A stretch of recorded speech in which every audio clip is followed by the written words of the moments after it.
sakit lah bila kalau terlanggar tu memang sakit lah, rasa nak pukul orang juga. Nama saya Muzaffar, saya dari Semenyih. Saya datang Poliklinik Awal Medik Bangi ni sebab saya nak check saya punya gout lah. Sebab saya dah kena almost sebulan tapi tak baik-baik. So saya datang sini nak check punca sebenar lah kenapa kaki saya betul. Apa masalahnya? Saya dah kena gout tu sebulan dah tu. Tapi dia tak baik-baik sepenuhnya. Dekat mana? Kat sini. Itu saya dah pergi klinik lain lah. Dah 2 kali lah. So dia kasi just ubat-ubat pun dah habis. Tapi dia macam tak baik betul lagi lah. Faham. Kalau saya semayang kan, masa daripada diri nak sujud tu, sini tak boleh macam bila nak bengkok nak bengkok habis, dia ada rasa sakit lagi lah kat sini. Masa kena tu memang sakit lah. Saya tak boleh nak berjalan. Jalan boleh jalan tapi tempang lah. So jalan tu macam boleh pakai kaki, sebelah lagi macam sakit lah bila kita pijak tu. Kalau terlanggar tu memang sakit lah. Ayah, adik-beradik ada masalah kot? Kakak saya pernah kena, ayah saya ada. Oh, ya ke? Okay. Maksudnya confirm lah, check blood test semua ada lah. Blood test saya tak buat lagi. Okay. Jom, kita check sikit.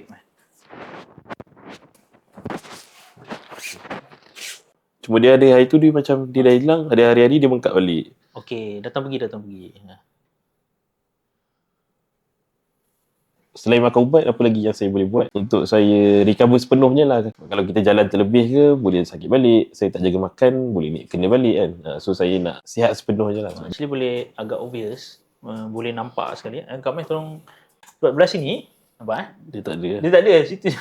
Ni normal ni. Ni orang macam ni. Okay. Tapi dia kan 2 kali ganda kan, dia naik kan. Tu? Faham. Faham. Dia besar kan? Dia besar kan. Itu yang susah bergerak sebab ada benda dalam tu menghalang encik nak bergerak, pijak, nak bengkok apa semua. Okay? Ada orang kena lagi teruk. Ni macam pertengahan sikit lah.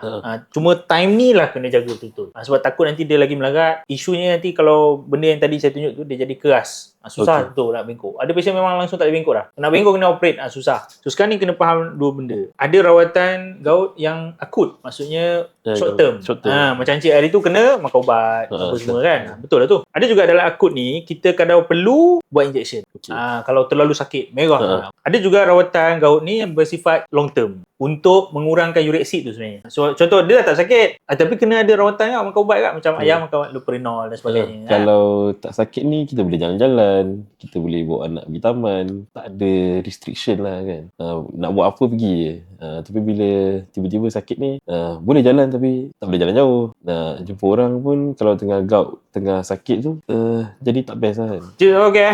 Ada apa nak tanya? Dia akan baik bila? Dia susah nak hilangkan 100%. Tapi kita boleh kawal, kita boleh tidurkan dia. Saya ada pasien saya buat kat medik, dia boleh bertahan lama. Tak ada kena dah. Itu je. Kita fikir itu je. Itu kira pada kita cure dah. Yalah, kalau boleh tak nak kena lagi lah. Tak kena. Sekali kena memang serik.